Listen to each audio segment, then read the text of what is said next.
Muy buenas a todas y a todos. Estamos con un episodio nuevo de TV Voices. Yo creo que ya muchos nos conocéis, pero muchos y muchas nos conocéis, pero bueno, para aquel o aquella que no nos conozca, recordaros que TV Voices es un video podcast donde intentamos charlar o conversar y sobre todo aprender mucho con profesionales del sector audiovisual. Así que llevamos ya bastantes episodios y de momento pretendemos seguir con unos cuantos más. Hoy tenemos con nosotros bueno, ahora él creo que nos lo va a explicar mejor, ¿vale? Porque al final hace muchas cosas y es muy activo en todo lo que comunica y aparte de una forma muy, muy educativa. Así que, Paulino Cuevas, un placer. Y si quieres, dime tú cuál es tu rol, Paulino, un poco. Bueno, muchas gracias, Felipe, lo primero de todo, y muchas gracias al programa por invitarme e interesaros por mi perfil. Pues bueno, mi nombre es Paulino Cuevas, tengo un perfil un poco atípico, he sido productor de cine y publicidad durante 24 años y a la vez lo he compaginado con el ejercicio de la abogacía, ¿vale? Muy especializado en lo que se llama el derecho de entretenimiento. Mi experiencia a lo largo de estos 25 años pues ha ido desde la promoción musical, ¿sabes?, hasta el mundo del teatro, pasando por el cine, la televisión y hasta los videojuegos, ¿no? O sea que tengo un conocimiento bastante, se suele decir ahora, no holístico, de todo De lo lo que que es el ocurre y sector en acontece completo, al completo. en el sector de entretenimiento, sí. Bueno, y ahora, lógicamente, pues como todos, ¿no?, aprendiendo del fenómeno de la IA generativa. Si quieres, vale, un poco para situarnos, porque creo que de formación, etcétera, vienes de la rama de abogacía, de derecho y demás. Cuéntanos un poco cuál es tu experiencia previa, o si directamente tu experiencia profesional arranca vinculada al sector audiovisual, o cómo llegas a él, un poco para que la gente lo entienda. Pues mira, esto parte mucho de bastante que tiene que ver con mi carácter, ¿no? Que como tú, bueno, como muchas personas que me conocen, pues saben que soy bastante emocional, ¿no? Con mucha pasión por todo lo que hace y bueno, la verdad, bastante de acción, ¿no? Entonces, bueno, siempre desde el primer momento, de aquí, yo soy de Málaga, estuve muy interesado por todo lo que tenía que ver con el mundo del ¿Quién lo cine. diría por tu acento? Sí, ¿no? Pues sí, ¿no? Pues siendo aquí en Málaga, ¿no?, como yo digo siempre, ¿no?, que es como el sur de Europa, norte de África, en algunos segmentos, en algunas industrias, sobre todo en el año 99, que es cuando yo empiezo mi carrera, pues era un poco, ¿no?, esa inquietud, ¿no?, por ver cómo me podía meter o vincular con el mundo del cine. Como creo que la mayoría de los profesionales, la mayoría de los productores en la actualidad, pues todos empezamos siendo asistentes de producción, ¿no?, o PAs, ¿no? Y bueno, aprendiendo pues sobre el terreno, ¿no?, cómo iba, bueno, cómo se desarrollaba el negocio y demás. Toda esta actividad mientras, lógicamente, estudiaba la carrera y también la compaginaba con una parte que me ha apasionado siempre, que ha sido la cinefilia, ¿no? Es decir, y sobre todo el escribir sobre cine.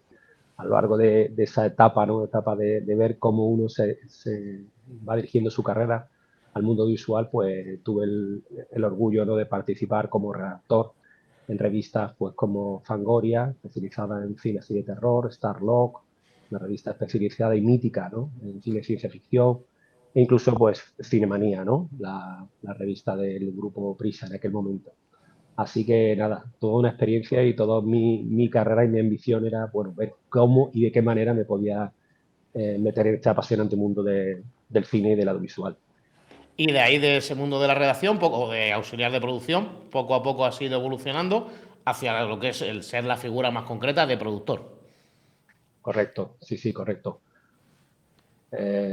Bueno, ahí como siempre, bueno, un poco siguiendo una especie de, bueno, por decirlo de alguna manera, un orden, ¿no? Ha habido un par de momentos cruciales que siempre los comento, ¿no?, a lo largo de mi carrera, uno muy reciente y otro un poco más alejado en el tiempo, y tiene que ver tras terminar la carrera de Derecho, y estuve estudiando en la Media Business School, en Ronda, que eran unos cursos que se organizaban, si mal no recuerdo, por una productora en aquel momento, se llamaba Lola Films, y que se hacían en Ronda, ¿no? Iba todo con profesores norteamericanos, bueno, profesores extranjeros sobre todo, todos los cursos eran en inglés, Y cuando terminé, justo al terminar, a la semana, recibí la llamada de la primera persona que creo que fue la que realmente descubrió mi vocatio, ¿no? Y que se llamaba Julio Vallejo padre, y a quien, pues bueno, fue para mí un maestro total, ¿no? Era una persona que había trabajado como jefe de producción en películas míticas, ¿no? Estoy hablando de películas como Cleopatra, de Joseph Leo Mankiewicz, Lawrence of Arabia, Patton, ¿no? Era un productor de primerísimo orden, de primerísimo nivel, y del cual aprendí mucho simplemente estando a su lado, es decir, que estaba como ayudante suyo, ¿no? Así que, bueno, Julio Vallejo, como todos sabéis, si estáis metidos en el mundo del cine y todo esto un poco, bueno, pues hay dos excelentísimos directores de fotografía en la actualidad, que son sus hijos, y que, bueno, pues han seguido un poco con el legado del padre, no tanto en la parte de producción, pero sí en la parte más creativa de la dirección de fotografía. Y bueno, y casi por el mismo año, porque Julio Vallejo lo conozco en el año 99 en una serie que se llamaba The Stretch, que se rodó en Marbella, y en el año 2000, ¿No era pues, española esa o no me suena a mí por lo menos? The Stretch, no, fue una película con los antiguos, bueno, con los actores, esta Anita Dobson, si mal no recuerdo, de EastEnders, ¿sabes? Era una TV movie realmente, perdón, no Sí, era una sí. película en sí, es TV movie. Supongo, yo tampoco la llegué a ver nunca, ¿no? Pero bueno, era sobre tema narcotráfico y unas casas así muy opulentas aquí en Marbella. Y nada, estuve ayudándolo, pues bueno, 24/7, ¿no? En todo aquello que necesitaba. Y ya luego, bueno, también posteriormente sobre esa época más o menos, pues en el año 2000 conocí a Carlos Rosado, el que ha sido hasta hace muy poco, un par de años, el director de la Spain Film Commission. Y como sabrás, pues bueno, luego he tenido la oportunidad, el orgullo de poder trabajar para esta organización, pues entre 2023 y 2025 como coordinador general de Spain Film Commission. Han sido dos personas que, bueno, de alguna manera, pues son esos que te empujan, ¿no? Y que te ayudan a creértelo. Sí, la motivación profesional, que yo creo que ese tipo de figuras relevantes al final te hace que avances hacia un camino concreto, ¿sabes? Un poco por... Absolutamente, absolutamente. Y por desmontar mitos, porque al final, bueno, la gente más dentro de la propia industria conoce las funciones, pero el que está fuerza, el espectador de a pie, al productor no le tiene en gran estima. O sea, lo tiene idealizado como el que tiene la pasta y el que tiene mucha pasta. Dinos realmente, o sea, desmonta el mito y dinos, o sea, un poco de manera resumida, Paulino, ¿cuál es la función del productor? ¿Qué hace para que la gente lo entienda? Pues mira, la figura del productor yo la defino sin ningún tipo de connotación peyorativa como la de un vendedor, ¿vale? Un excelente comercial, primero con unas soft skills o unas habilidades básicas, ¿no? Como pueda ser, pues, ¿sabes? La simpatía o la capacidad para empatizar con personas de la más diversa índole. Puede ser desde un aspecto creativo, como pueden ser el talento, los actores, los directores, los directores de fotografía y el personal, hasta con, lógicamente, la parte más institucional, ¿no? Que como todos sabemos, en España, pues es un elemento tan importante, ¿no? El poderte, al fin y al cabo, llevarte bien con todo el mundo. También es importante para aquellos que escuchan este podcast, ¿no? Que la figura del productor no es única, ¿no? Está el line producer, está el productor ejecutivo, está el productor, ¿no? A la vieja, dijéramos, usanza.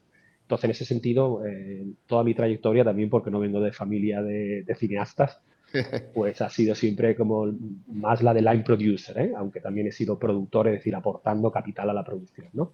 Pero ahí me di cuenta, fue en el transcurso de un proyecto europeo, una coproducción con Holanda, que no tenía ese músculo financiero, ¿sabes? Para aguantar, ¿no? Los plazos en los que, pues bueno, un canal de televisión te paga los derechos de imagen, perdón, los derechos de emisión, o cuando una institución pública pues te hace una transferencia por un importe que se ha acordado previamente. Todo tiene unos plazos, unos tiempos que son duros, ¿no? Son duros. Cualquier productor eso pues te lo dirá. Entonces, mi carrera, pues, a lo largo de estos 24 años con Euromedia, pues fue básicamente la de line producer, es decir, una productora, ahora está muy de moda, ¿no? Un gran canal, ¿no? Que viene a España, que necesita un equipo técnico, un equipo humano, y, bueno, ponerle básicamente todo lo que es necesario delante de la cámara en el menor tiempo y al mejor precio. Y con los mejores profesionales, o por lo menos con los que se les produce, entiende Sin que es los duda. mejores profesionales de la región y que estén disponibles. Sin duda, de eso como sé que vamos a hablar un poquito más tarde, pues ya me desharé en elogios. Vale, un poco a modo de entrada y de manera muy resumida a tu perspectiva, ¿Cómo ves el sector audiovisual en general en España a día de hoy? En España en particular y a nivel Europa, porque yo creo que al final las fronteras entre lo local y lo regional se están difuminando muy Difuminan. rápidos. Entonces, coméntanos un poco Sí, tu pues visión. mira, bueno, mi visión es, bueno, básicamente yo pienso, ¿no? Y lo suelo decir en muchos foros, ¿no? Que nos encontramos hasta lo que yo llamo la segunda edad dorada del cine español, pero entendido esta vez el cine español como una industria solvente, una industria madura. Y bueno, anteriormente os he hecho un poco alusión, ¿no? A esa primera edad dorada que yo considero que ha sido, bueno, pues esa en la que los personajes legendarios, como ya te he comentado, como Julio Vallejo, ¿no? Pues pudieron trabajar en esas producciones tan míticas, ¿no? De Hollywood, ¿no? En aquella época, en aquellos años 60, del 65, calculo hasta el 70 y principio de los 70, pues bueno, España era un país que tenía su propia moneda, ¿no? La peseta, que en ese momento pues era muy, muy competitiva. Es decir, bueno, era muy competitiva. Todavía no habíamos entrado en el euro y hacer cosas en España pues era barato, ¿sabes? Hoy la atracción de España tiene otros componentes, ¿no? Por supuesto, la atracción por el talento, tanto el talento técnico, disponemos de brillantes profesionales, ¿sabes? Como el talento creativo, ¿no? Y si a eso pues encima le arrimamos, ¿no? El efecto maravilloso y potenciador del incentivo fiscal, que entró en vigor en 2015, pues bueno, yo creo que es la tormenta perfecta en sentido positivo. Y yo creo que hay aquí un apunte que yo creo que también es algo que en los últimos años yo sí que creo que hemos mejorado mucho, es en cuanto a infraestructura de platós, equipos, o sea, ya no solamente desde el punto de vista humano, sino también material. Es decir, yo por lo menos en la percepción que tengo es que en los últimos 10 años el salto que ha dado España en ese a nivel de profesionalización en cuanto a material, equipos, etcétera, ¿sabes? Más allá del humano, ha sido brutal. O sea, yo supongo que los que estáis en la industria esto Pues sí, o sea, yo de hecho puedo decirte que habiendo conocido una especie que ya también podría ser similar, ¿no? A un triángulo, ¿no? Es decir, la base de la producción, tantos años en producción, casi 2 años en la Springfield Commission con ese conocimiento del territorio, ¿no? De todo lo que hay y todos esos assets, ¿no? Esa infraestructura de rodaje que existe en cada uno de los territorios. Y ahora con este gorro de gerente, ¿no? de ALIA, de la Alianza de Industria Visual, pues sí que puedo confirmar lo que bien dices. Es decir, España tiene ahora unos equipamientos técnicos que duda cabe hace 10 años no tenía. No paran sobre todo, bueno, en la Comunidad de Madrid, que es lo que más conozco, ¿no? De construirse, ¿no? Nuevos platós, ya no solamente la moda, ¿no? De los platós virtuales, que digo la moda porque es más reciente, pero que son tremendamente efectivos y eficientes, sino lo que son platós convencionales, pues para dar cabida a la cantidad de contenido, ¿no? Que se está produciendo en España en estos momentos, ¿no? Ya no solamente lógicamente, por ese motor, ¿no? de nuestra industria que ha sido pues, la llegada de Netflix, ¿no? Con esa necesidad de crear contenido, ¿no? Y contenido de calidad, sino que también, como todos sabemos, pues existen otros operadores que están aquí en sí, España que estamos también están llevando a construyendo cabo producciones. nuestro pequeño Hollywood en tres cantos, yo creo. Correcto, correcto. Bueno, ir a Tres Cantos ya es como wow, ¿no? Wow. Solo faltan las mansiones de los actores, o sea que habrá que hablar Bueno, ya, con ya Antonio llegará. Podetti En para cuanto que que pongan un tenga. campo de golf, cuando que pongan el campo de golf, ya está hecho. Hablabas antes, hacías referencia, yo creo que ha sido básico, ya no solamente las llegadas de las plataformas a España, sino el cambio de paradigma o un cambio brutal en cuanto a industria desde el punto de vista de negocio. ¿Qué ha supuesto para, sobre todo en tu parte más concreta de la producción, etcétera, qué ha supuesto toda esta llegada de plataformas globales y mundiales? Bueno, yo creo que, bueno, lo primero de todo que creo que hay que decir y que hay que puntualizar es que la llegada de estas plataformas ha sido debido a que se ha dado ese clima, ¿no? Ese clima de incentivos perfecto, ¿no? A través del artículo famoso 36.2 de la Ley de Impuestos a Sociedades, ¿no? A las producciones internacionales. Es decir, usted, señor americano, viene a España, invierte una ingente cantidad de dinero y el gobierno le va a devolver en forma de incentivo pues un porcentaje importante, un porcentaje que yo llamo que es sexy. ¿Puede ser mejorable? Por supuesto. ¿Pero que es suficiente? Pues a la fecha yo pienso que sí. Pero como te digo, nuestra misión, lógicamente, siempre es pues, intentar ser aún más competitivo con respecto a otros países de la órbita europea. Yo eso es lo que destacaría, ¿no? Un poco, en este caso, por encima de todo. Y qué duda cabe que el tener estas plataformas, ¿no? Pues no solamente ha supuesto un incremento importante en cuanto al número de rodaje y por tanto a la generación de empleo y de economía en el propio sector audiovisual, sino también elevar muy importante los estándares tanto en cine como en televisión. Es decir, pienso que el sector audiovisual español ha aprendido mucho de estos años en los que Netflix ha estado y sigue estando en tres campos.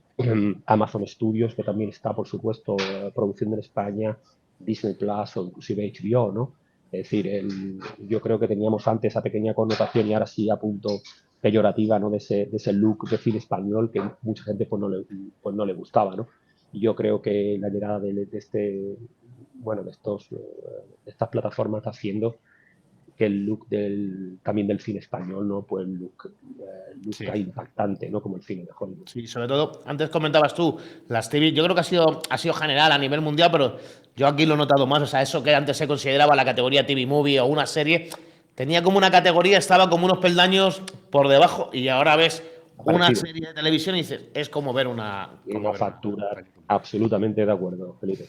En algunos foros y algunas personas sí que lo que les escucho yo, y no es en detrimento, sino que nos falta evolucionar más como industria en el sentido de pensar un poco más como empresa de un business plan, una P&L, o sea, no porque no se haga, sino es ese componente mucho más industrializado o mucho más, por así decirlo, mercantilista que necesitan, más allá de la labor creativa, que es indudable, ¿vale? Un poco más la parte financiera y demás en España.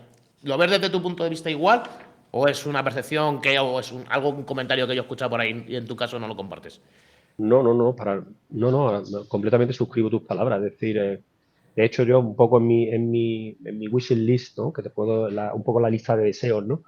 Siempre he pensado que sería muy, muy eficiente el disponer de una agencia que complementara al ICA, ¿sabes? Una agencia que supiera diferenciar muy bien lo que es el impulso, ¿no? Y la protección de nuestro cine, ¿no? De nuestras historias, con una agencia o un organismo parecido a la agencia que hay en Francia, ¿no? Que proteja más el componente más industrial, es decir, que nuestra producción sea realmente exportable, ¿no?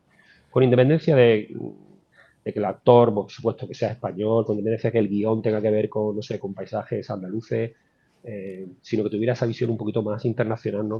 De lo que la audiencia, que ya hoy en día es global, ¿no? Está demandando. Eso por un lado, ¿no? Y por otro, pues fíjate, una cosa que ya, bueno, luego si quiere entramos más en profundidad, pero desde la Alianza de la Industria Visual estamos demandando, pasa que ahora la situación es un poco complicada, es precisamente el establecer un tipo de incentivo a nivel nacional, ¿sabes? Para todo lo que tenga que ver con adquisición de equipos que son tremendamente caros por parte de las empresas, ¿no? Que en este caso ahora pues tengo la oportunidad de trabajar, ¿sabes? Empresas de rental, empresas que adquieren equipamiento del que luego todo el mundo habla, ¿no? Pues Málaga tiene lo mejor de no sé, esta tecnología o estos estudios de producción bueno, eso son herramientas, son maquinitas que valen muchísimos miles de euros, para los cuales el sector pues no tiene ningún tipo de ayuda, ¿no? Y me parece que eso también habría que darle una pensada y que merece la pena precisamente incidir mucho más en ese aspecto industrial, ¿no? Que en este caso Alia representa. Y en ese sentido yo creo que sí que hemos avanzado bastante porque, hablando un poco, volviendo a lo que hablábamos antes de que la barrera de lo local a lo regional se ha difuminado, sí que creo que hoy en día las coproducciones europeas, o sea, hay coproducciones a nivel incluso al otro lado del Atlántico con España, etcétera, pero sobre todo sí que estoy viendo, o sí que noto que últimamente las coproducciones europeas es algo que la propia Unión Europea está intentando facilitar o forzar y creo que tienen mucho valor, porque por un lado, a nivel artístico, la cultura trasciende, sales de tu propia cultura y creo que esa mezcla de culturas No, de un holandés con un español, un alemán, creo que es válido, ¿sabes? Y luego a nivel industria, creo que es positivo. sí, no, no, sin duda. O sea, el vehículo de la coproducción ha sido el vehículo por antonomasia hasta la llegada del incentivo fiscal. Y bueno, y se sigue haciendo, ¿no? Se sigue impulsando en multitud de festivales, ¿no?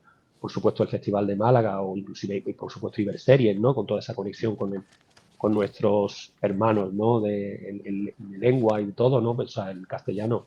Pues sí, eso, la coproducción a veces es la única manera también para poder hacer proyectos, ¿no? Que generen propiedad intelectual propia, ¿no? Más allá de hacer productos para canales de streaming. Y lógicamente yo creo que aparte este tipo de contenidos vuelan mucho mejor a nivel luego producto, ¿sabes? Cuando superan esas barreras a lo mejor más locales, es decir, su audiencia posiblemente sea muy superior. Esto sin poner ningún cortapisa, porque al final hoy en día estamos viendo que las producciones españolas están volando y están triunfando, digamos, y el consumo y las audiencias que tienen en plataformas está siendo, yo creo que sorprendente no sé si Sin para la duda. industria, pero en general sí que son cifras muy No, positivas. no, absolutamente. O sea, ponte a, como yo digo siempre, ¿no? A buscar, ¿no? A buscar profesionales y realmente te puedes encontrar con una gran sorpresa porque ese Dream Team, ¿no? Que todos los productores siempre hemos tenido, ¿no? El trabajar con gente con la que ya has trabajado, en el momento en el que terminas un proyecto, si eres capaz de concatenar otro, pues probablemente no puedas tener el mismo equipo.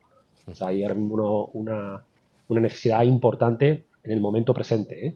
De profesionales en todo el área del ámbito audiovisual. Hablabas antes de Alía y antes de pasar justo a Alía, te quería Mm. preguntar yo un poco qué papel juegan, porque la gente desde fuera a lo mejor lo desconoce, ¿vale? Pero todos los clústeres, el clúster audiovisual Claro. de Cataluña, del galego, o sea, es decir, todos estos clústeres, las asociaciones, las alianzas sectoriales, ¿qué papel juegan en el desarrollo de la industria desde vuestro punto de vista? Bueno, para nosotros, o sea, bueno, primero el tema del fenómeno asociativo sí que es cierto que no es algo que nos venga, digamos, en el ADN, ¿no? En el ADN, diría, del español, ¿eh? Yo me considero español, andaluz y malagueño, ¿eh? En ese orden. Entonces, yo es cierto que el fenómeno asociativo lo aprendí de un socio que tuve británico, bueno, yendo a Londres. O sea, fui a Londres, me acuerdo perfectamente, estuve en un hub, en un clúster, se llamaba The Chocolate Factory, era una antigua fábrica de chocolate y me quedé sorprendido en esos años, puedo hablar del año 2000 quizás, ¿no? De ver cómo la gente trabajaba, ¿no? Y cooperaba. O sea, había una persona que hacía fotografía, el otro tenía una imprenta, otra empresa hacía páginas web, ¿no? Hoy en día es cierto que todo eso es más, o sea, una misma empresa puede hacer casi todo lo que estoy comentando en estos momentos, ¿no? Pero antes no era así, ¿no? Y dije, ostras, esta gente no se ve como competidores, ¿no? Yo venía con esa mentalidad, ¿no? De competidor, ¿no? Y bueno, y empecé a montar, si me permiten la palabra, ¿no? Asociaciones en Málaga, concretamente, la Red Audiovisual Málaga, que tenía ámbito provincial, inclusive Procine, que era una asociación de productora de service, ya que el service estaba muy implantado aquí en la Costa del Sol. Y, y bueno, y empezamos, pues bueno, a colaborar, ¿no? Yo siempre digo que los negocios se hacen de dos, bueno, tienen como dos patas muy fuertes, ¿no? Para hacer negocios, ¿no? Una es la prescripción. La prescripción significa que yo diga, oye, le diga a un amigo, mira, habla con Felipe, que es un excelente podcaster, el tío te va a hacer no sé, una entrevista súper bien, está muy formado, etcétera, etcétera. Esa persona me cree a mí, en base a bueno, a mi criterio, y la prescripción, y la otra es que yo tenga la oportunidad de conocerte, ¿no? Y en ese sentido, las asociaciones crean esos foros ideales, esos foros distendidos, ¿no? Donde la gente se pone uno al lado de otro y dice, hostia, pues Paulino no era tan mala gente como me habían dicho o como lo habéis En el visto. momento que dejar de verle como competencia y le ves como un socio, ha cambiado por completo ya la mirada. Correcto. Y no te puedes ni imaginar, Felipe, y te digo ahora en Alía, que creo que es la asociación así más, por decirlo de una manera más seria, ¿no? Con empresas como, ¿sabes? Pues, está Sony, Fujifilm, están grandes, ¿no? Sequoia, MediaPro, EPC, o sea, Ovide, hay muchas empresas gordas. Oye, como empresas que a priori podrían ser competencia, porque todo dice, bueno, trabajan en el sector visual, cómo interesantísimo ver también cómo fluye la información, obviamente información no estratégica, Conocimiento, yo creo que esa es la pero clave. absolutamente, y todo el mundo mirando hacia la misma dirección para mejorar y bueno, y con a mí la verdad ahora estoy viviendo una época bastante, ya digo, interesante y estoy muy entusiasmado precisamente por eso, ¿no? Porque veo que el fenómeno funciona y que funciona bastante bien. Justo quería ir un poco a lo concreto porque eres manager director de Alía. Explícanos exactamente qué es Alía. O sea, has ido dando pinceladas, pero para que, sobre todo para la gente que no sea de la industria, del sector, lo pueda entender qué es Alía y un poco haciendo referencia a las empresas que lo engloban, etcétera. Claro. Mira, bueno, pues ALIA es la Alianza de la Industria Audiovisual, ¿no? Es lo que se llama la Asociación de la Industria Técnica en España. Que la asociación está, pues lo que hace es aglutinar a todas las empresas que, dijéramos, dan servicio a las productoras, ¿vale? Estamos hablando desde empresas que tienen platós, empresas de alquiler de cámara, de alquiler de luces, empresas de catering, empresas de postproducción y VFX, ¿vale? Efectos visuales. Son empresas que, como yo digo mucho en estos últimos años, ¿no? Somos el motor invisible de la industria audiovisual. Es decir, cada vez que se monta un festival, se monta un evento, como que siempre aparece ¿no? el productor, una film commission y un director, ¿no? Pero no aparecen las empresas sin las cuales no se haría cine. Es decir, el hecho de que un americano venga a rodar a España, por supuesto, por el incentivo fiscal, por supuesto, por los técnicos y por supuesto por esas empresas, ¿no? Que hacen inversiones multimillonarias para tener lo último en equipamiento. Es decir, tampoco soy no se me refiero, no soy experto, ¿no? En el Sí, coste de un tipo de opino. cámara como puede ser una ARRI, una cámara ARRI o una cámara Panavision, ¿no? Pero como podéis imaginar, estamos hablando de cientos de miles, vamos, de miles de euros, ¿no? Entonces, en definitiva, son empresas españolas con CIF español, porque para ser miembro de ALIA tienes que tener un CIF español, que invierten muchísimo dinero precisamente para eso, ¿no? Para que cuando llegue el extranjero a España a rodar, hablo del extranjero, pero también hablo del español, ¿eh? Que el productor español también quiere tener lo último en tecnología, ¿no? Tengamos todo ese equipamiento que el cine hoy en día necesita. Y como sabéis, el cine y el audiovisual en general es una industria que está en constante cambio, en constante innovación y por eso digo ¿no? que las inversiones son muy fuertes y Alía pues lo que hace es representar a ese tipo de empresas en su... Y no En su solamente, si no estoy confundido, no solamente es en ponerles en común esas conversaciones, sino también en servir o tender ese puente, ese nexo de unión con las administraciones públicas, locales, estatales, etcétera. por supuesto, por supuesto. Nosotros, de hecho, intentamos, o sea, intentamos, no, buscamos, ¿no? Foros precisamente para visualizar este sector, ¿no? Para visualizar, pues, la persona que hay detrás, ¿no? De ese foco, de esa luz, ¿no? La persona que hay detrás, inclusive de ese catering, ¿no? O las personas que hacen los efectos visuales, que es muy curioso, porque no, como que los efectos visuales ya lo hemos dado como por hecho, ¿no? Una película tiene que tener buenos efectos visuales. Pues para tener buenos efectos visuales tenemos que tener buenos técnicos y tenemos que tener buenos estudios de postproducción y efectos especiales, ¿no? Y por supuesto para ello tenemos que tener buenos platós, ¿eh? Porque si no, no podríamos hacer ese tipo de magia, ¿no? Igualmente, tenemos que tener cámaras fantásticas, luces, lentes, en fin, una cadena de valor que Alia representa. Eh, como has sacado el tema y aparte que te sigo y sé que eres muy fan, ¿vale? Quería pasar al bloque de un poco de cómo la inteligencia artificial está llegando al audiovisual. Así que como esto daría para una hora de conversación, Sí. simplemente, o sea, un poco como entrada. ¿Cuál es tu visión? Porque mucha gente, o sea, lógicamente ve miedos o ve recelos. Está claro Sí, que esto ya no se trata de visión, sino que es una realidad. Danos tu claro. visión, tu opinión, Paulino, al respecto. Sí.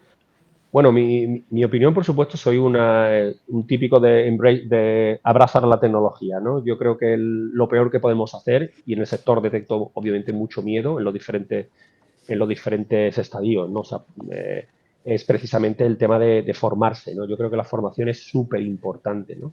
Y adoptar lo que yo llamo una capa de IA, es decir, ¿no? O sea, seguir siendo los mejores en nuestro trabajo, los más profesionales, seguir apuntando hacia la excelencia, pero dotarnos de una capa de IA, ¿no? Esa capa es como si fuera en el Photoshop, ¿no? Una capa bueno, precisamente el De Photoshop ya era tecnología. IA, ya era IA, efectivamente, ya era IA. ¿Y por qué? Pues muy sencillo, porque si no tienes esa capa de IA, una persona con el mismo expertise que tú, pues va a ser mucho más productivo y probablemente te saque del mercado, ¿sabes? Yo por eso aconsejo a todo el mundo que haga, bueno, que se ponga manos a la obra, ¿sabes? Y que empiece a quitarse ese miedo, ¿sabes? Que vea a la IA como una herramienta, como un aliado, como un superpoder, ¿no? Como se suele decir mucho en muchos artículos que leemos en la actualidad, ¿no?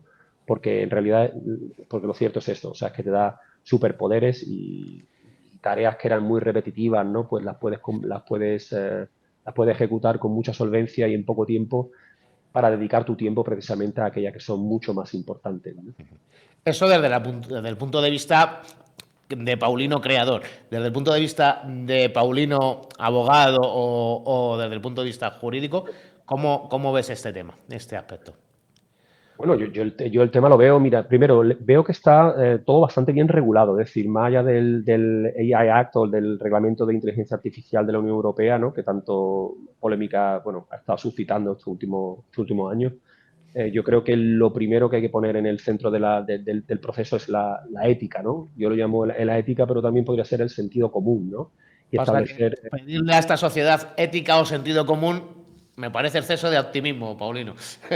Yo soy muy optimista, eso sí, muy importante que lo sepan, ¿no? No, pero quiero decir que, bueno, que yo creo que el mercado se está de alguna manera también un poco autorregulando, ¿sabes? O sea, al final las empresas tienen que maximizar, ¿no? O por lo menos tener beneficios, ¿no? Eso. La IA ofrece una oportunidad única para ser más eficientes, siempre con la supervisión humana, ¿vale? Entonces, siempre que pongamos al humano, al responsable, en el centro en el centro de esta ecuación, ¿no? Pues bueno, deberemos hacer las cosas con, pues bueno, con cabeza, ¿no? Es cierto que lo que ya se ha hecho, que también se ha estado muy debatido, ¿no? El tema del entrenamiento de los sistemas con material propietario, ¿no? Con material copyright, eso va a ser imposible de volver atrás. Pero sí es cierto que ya todas las empresas con las que estoy hablando, de hecho, hablo con muchas empresas, ya casi ya con tecnológicas directamente. Sí, No sí. deja de ser una paradoja, es decir, sector visual ahora está acercándose a las tecnológicas, ¿no? Que parecía como que antes vivían separadas. Igual que el sector audiovisual, ¿no? Hoy en día trabaja codo con el sector legal, ¿no? Que también era Sí, como los algo que mundos parecía que que tenía no, sentido. que firmaban contratos pero no hablaban, por así decirlo. Exacto, pero hoy en día el rol legal también es fundamental, ¿no? Yo creo que ese miedo está desapareciendo. También es cierto que ya existe un montón de casos, ¿no? En los que se está probando que, bueno, que se puede utilizar la IA o sea, utilizando una serie de, de pequeñas precauciones, ¿no? Bueno, advirtiendo del uso, lógicamente, para evitar el tema del deepfake, sabiendo y etiquetando, ¿no? Contenido para separar lo que es realidad de lo que es una ficción o una obra generada con IA. El tema de las cláusulas, ¿no? En los contratos, por supuesto, los opt-out, ¿no? O el derecho de salirse, es decir, poder decir tú en tu contrato, oye, hago este trabajo para ti, para este proyecto y con este uso y con esta limitación. No uses mi trabajo para entrenar un modelo de IA, ¿no? Bueno, son pequeños pasos, ¿no? Son grandísimos pasos que se están dando y que ya luego, bueno, y que tendrán su eficacia en el tiempo, lógicamente. La IA es un Yo creo fenómeno que muy reciente. los casos de uso vienen conforme evoluciona y avanza una tecnología. Es decir, empezará a entrar en nuevos campos en los cuales hay problemas que hoy en día o no percibimos no atisbamos a verlos y poco a poco, cuando conforme se vayan dando esos casos de uso, diremos todos, ostras, se nos había pasado por alto esto. O sea, es decir, yo creo que lleva Claro, todo su margen. sí, es que la tecnología siempre va, bueno, va muy por delante, ¿no? De todo lo que tenga que ver con aspectos regulatorios, ¿no? Y qué duda cabe, antes, o sea, en el inicio os decía, ¿no? El tema de la formación y formación.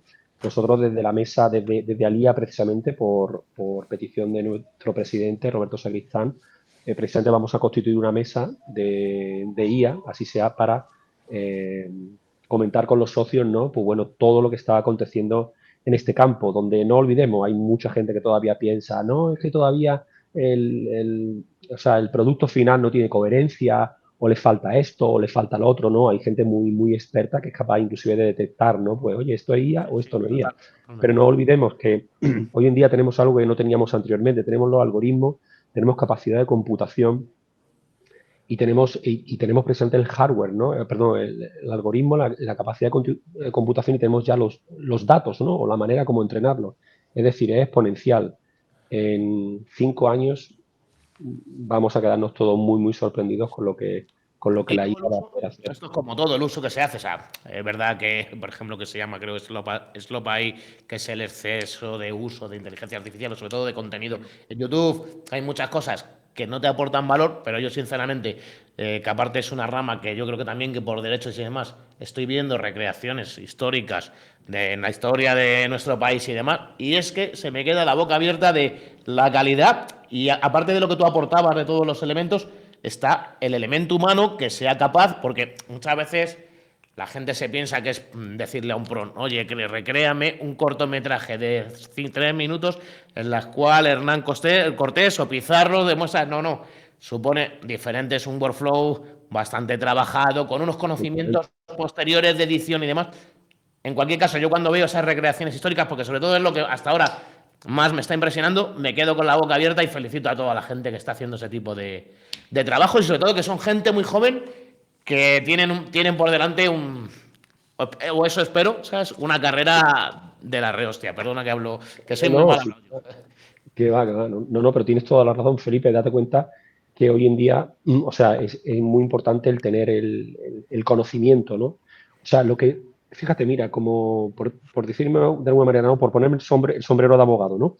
Tú le puedes pedir a ChatGPT que te haga un contrato, pues no sé, un contrato de arrendamiento, algo así básico, ¿no? Y te lo va a hacer muy bien. Pero qué duda cabe que si no sabes cómo preguntarle o cómo iterar con ese contrato para dejarlo fetén para tu caso concreto, el contrato no va a salir bien. Es decir, tiene que ser muy buena, o sea, tienes que ser buen abogado Y para tener el exprimir de conocimiento manera, correcto para que lo que te por, dé lo valides tú. Eso es. por supuesto. Y fíjate, mira, comparto contigo una experiencia que tuve en diciembre, estuve bueno, Alía siempre participa en el microsalón, ¿vale? De la AEC, de la Asociación de Directores y Directoras de Fotografía.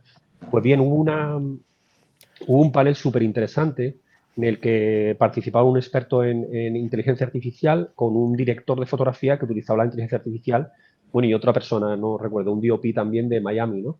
Y todos ellos coincidieron, porque claro, imagínate, el auditorio estaba lleno de directores de fotografía. Sí. Imagínate lo duro el sistema, ¿no? Era como, ostras, ¿esto de qué va?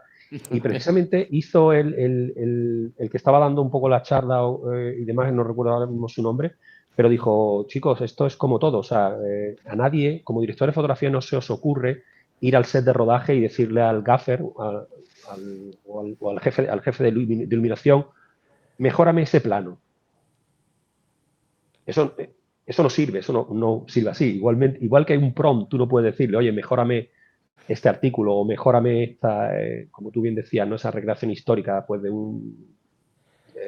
para un audiovisual tienes que tener un conocimiento muy profundo para poderle dar los prompts adecuados, es decir, ser jefe, ser director de fotografía, para saber qué tipo de ángulo, qué tipo de cámara, qué tipo de efecto, ¿sabes? Inclusive meterle referencias, ¿no? Bueno, cuando el hombre compartió con su ordenador, ¿no? Ese workflow, ¿no? Que lo tenía ya preparado, lógicamente, ¿no? Pues bueno, ahí había un montón de conocimiento que desde luego distanciarían su trabajo, ¿no? De prompting, por decirlo de alguna manera, del que podría llevar a cabo yo, Sí, que sí, no o tengo sea, formación. antes de un poco, siempre también te oigo hablar mucho o te leo mucho sobre el mundo del videojuego. No sé si desde un punto de vista de Oh, me que pasa. venimos de una generación que hemos jugado mucho, desde el punto de vista profesional, Sí. ¿cómo ves el sector? A pesar de que el último año o los últimos años está siendo un sector complicado, ¿cómo ves el sector en general desde un punto de vista de jugón y luego por otro lado desde el punto de vista más Wow. industrial? Bueno, mira, la verdad, yo me metí, bueno, como inversor, como microinversor en un estudio de videojuegos de aquí en Málaga, un estudio independiente, se llama Teach Labs, que hacemos Serious Games, ¿no? Videojuegos de matemática utilizando, pues bueno, un Real 5, utilizando Unity y todo esto. Entonces, bueno, lo he vivido un poquito desde fuera. Sí que es cierto que he estado comercializando productos, ¿no? A nivel internacional, ¿no? Con esta empresa, pero no tengo tanto conocimiento profundo a nivel de industria. Sí que te puedo decir que como jugón, que mi primera no era videoconsola, era un ordenador, pero después el Spectrum Sinclair 81K, ¿sabes? A la Amiga 500, Atari Las lágrimas. 2600, Te voy a las lágrimas claro, de la claro, claro, nostalgia. claro. Hasta hoy, pues ya con la Play, ¿no? Y todo eso. Bueno, yo creo que es un ámbito, bueno, para mí es fundamental. O sea, a mí es que me encanta, no sé cómo explicarlo. Están saliendo juegazos, ¿no? Yo tengo una lista, ¿no? Siempre hecha, y de hecho voy siempre con un poquito de retraso, ¿no? Ahora estoy otra vez o sea, terminé el Elden Ring, el platino en Bloodborne, ¿no? O sea, voy Y sí, despacito porque sé. porque a mí el problema que tengo es que ya el tiempo al final, o sea, no sé, en otra época de mi vida siempre tenía muchísimo tiempo o incluso Claro. tenía horas de sueño que restaba para poder jugar y eso es lo que ya a día de hoy me cuesta conseguir. Sí, bueno, yo le digo a todo el mundo que me conoce, me dice muchas veces, dice, Paulino, tío, ¿y cómo puedes hacer tantas cosas, no sé qué, tal?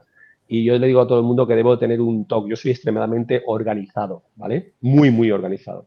Entonces sí que te digo que me he tirado añísimos, añísimos, que antes de preparar la cena para las niñas, ¿no? Pues me iba a mi semisótano y jugaba 1 hora, a veces eran 50 minutos, ¿eh? No tenía Sí, más sí. tiempo. Pero sí que te digo que 45 minutos diarios juego, o sea, sí o sí. Pero entre otras cosas porque ni la lectura, ¿no? Que me apasiona, es capaz de desconectarme Vale. del día a día. O sea, el run run es brutal. Pero cuando me pongo el headset, o inclusive, porque tengo, por supuesto, también juego con realidad virtual, ¿no? Y me meto en ese mundo donde sí que requiere el 100% de tu atención, para mí es una experiencia muy, bueno, relajante y gratificante al mismo tiempo. Me encanta. Y bueno, por ir cerrando un poco, siempre repetimos una serie de cuestiones bastante genéricas, pero bueno, que al final, dependiendo del rol del profesional que pasa por aquí, cada uno tiene su perspectiva. Así, a grandes rasgos, ¿cómo ves el futuro del audiovisual en general, ¿vale? Español y europeo en los próximos 5 o 10 años. Bueno, sí, como te decía, yo soy una persona muy, muy optimista, ¿no? En el sentido de que, bueno, el audiovisual español sigo pensando que está en el mejor momento, o sea, nunca ha tenido un mejor momento. La necesidad de creación de nuevo contenido es perentoria, o sea, es una absoluta una necesidad, con lo cual sí es cierto que inclusive con la irrupción de la IA, ¿no? Pues probablemente a nivel de proceso de producción se abaraten en algunos campos, ¿no? Pero se va a incrementar, ¿no? Sobremanera la cantidad de contenido, la eficiencia inclusive, o sea, no vamos a tener que esperar no sé, pues para Fallout, ¿no? Que es una serie que me apasiona, ¿no? Pues tener que esperar, no sé, 2 años, no recuerdo cuánto, pero es excesivo, es decir, ya se te olvida, ¿no? Lo que ocurrió en la primera Sí. temporada. O ahora la serie esta de Netflix, ¿no? De los cuerpos, ahí no me acuerdo. Bueno, en fin, que hay que esperar mucho, ¿no? Yo creo que hoy en día nos hemos acostumbrado a consumir contenido multiplataforma, es decir, lo vemos en el móvil, lo vemos en el iPad, lo vemos en la televisión, que, que vienen años realmente buenos, por supuesto. Y igualmente también pienso que va a haber un momento en el que va a coexistir, ¿no? También, ¿no? Veo el futuro, ha dicho 10 5 10 años, pues que coexista, ¿no? El contenido digital, el que actualmente se produce de la manera, entre comillas, convencional, ¿no? Con parte, por supuesto, de IA en los procesos de postproducción, con inclusive contenido sintético, es decir, contenido 100% generado bueno, por herramientas de IA, ¿no? Hace poco escribía una cosita ahí que me dio así el punto en LinkedIn, precisamente haciendo mención a un crítico del arte, ¿no? Ludovico Dolce, en 1570, y esto lo vi en el Museo del Prado, en un cartelito de esto, el Museo del Prado, en los pintores venecianos, ¿no? Y decía algo así como que la misión, ¿no? Del artista, del pintor, ¿no? Es emocionar al espectador, ¿no? Y en la medida en que el ser humano lo consiga, con independencia de las herramientas, ¿no? Con independencia de la producción, ¿no? Que sí, que en el analógico, en el digital es montones de gente, todo real, lo puedes tocar, la fisicidad está presente, ¿no? O lo tengamos todo, dijéramos, a nivel sintético, si esa obra me emociona, existirá una demanda y por tanto será considerado, por mi punto de vista, una obra de arte. Y ahí sí, te lo leí, aparte coincido bastante, ¿sabes? Y al final o la concepción del artista, bueno, aquí hay teorías, ¿vale? Porque hay quien dice que la labor del artista es transmitir, otros que dicen, no, la labor del artista es expresarse, es decir, no tiene por qué importarle que otra cosa ya es en una industria, ¿sabes? Sí te Claro. debería importar porque si no, no vendes el producto, pero que la labor del artista originariamente era expresarse, o sea, da igual que tú me entiendas o no, o sea, lo importante es que yo me exprese, hay cierto hedonismo o egocentrismo en ese, Sí, en pero ese tiene que haber concepto. una demanda, efectivamente. Si no, Eso. pues mira, como yo le he dicho muchas veces cuando a lo largo de todos estos años, ¿sabes? Pues he tenido, bueno, he estado también produciendo contenido, ¿no? Para terceros, ¿no? Para clientes, ¿no? Era contenido que, bueno, que a veces pues no te sientes especialmente orgulloso, ¿no? Pero bueno, te pagan, ¿no? Me refiero, el producto era bueno, ¿no? No estoy hablando de Sí, corporativos. es decir, todos hemos, creo que nadie se salva de haber Claro, tenido trabajos o funciones claro. que pagan las facturas y pagan la luz. Efectivamente, pero salvo que no tengas un mecenas, como en los tiempos del Renacimiento, que te pagaba, ¿no? Una Sí. familia te pagaba porque hicieras tu Sí, pero flipada. a Rafael el mecenas le surge con la edad, no le llegan Claro, con 16 años y le dicen, Miguel Ángel, ven efectivamente. aquí que vas a ser un artista, sino que lo tiene que demostrar Claro, previamente. claro, exacto. Si no tienen mecenas, pues mientras tanto tiene que hacer trabajo y productos, bueno, pues que tengan un hueco en el mercado, ¿no? Pues Paulino, porque ya nos estábamos alargando y aparte veo que si no tú y yo nos podemos ir por las ramas. Me ha parecido súper interesante este primer acercamiento que hemos tenido en TV Voices al mundo de la producción, que muchas veces cuesta entender y nos has hecho una introducción muy, muy sencilla, muy didáctica y yo creo que todo el mundo lo va a agradecer. Estupendo. Y si necesitas que ampliemos conocimiento en algún área, pues nada, ya sabes por dónde ando. ¿Vale? Pues para todas vosotras y todos vosotros ha sido un placer teneros por aquí. Y Paulino Cuevas, que le tenéis en LinkedIn, la verdad que es lo que os digo, os va a gustar su contenido porque es bastante didáctico y aborda todos los ámbitos de sector audiovisual. Paulino, muchísimas gracias una vez más Muchas y gracias, nos Felipe. vemos en los platos. Sin duda.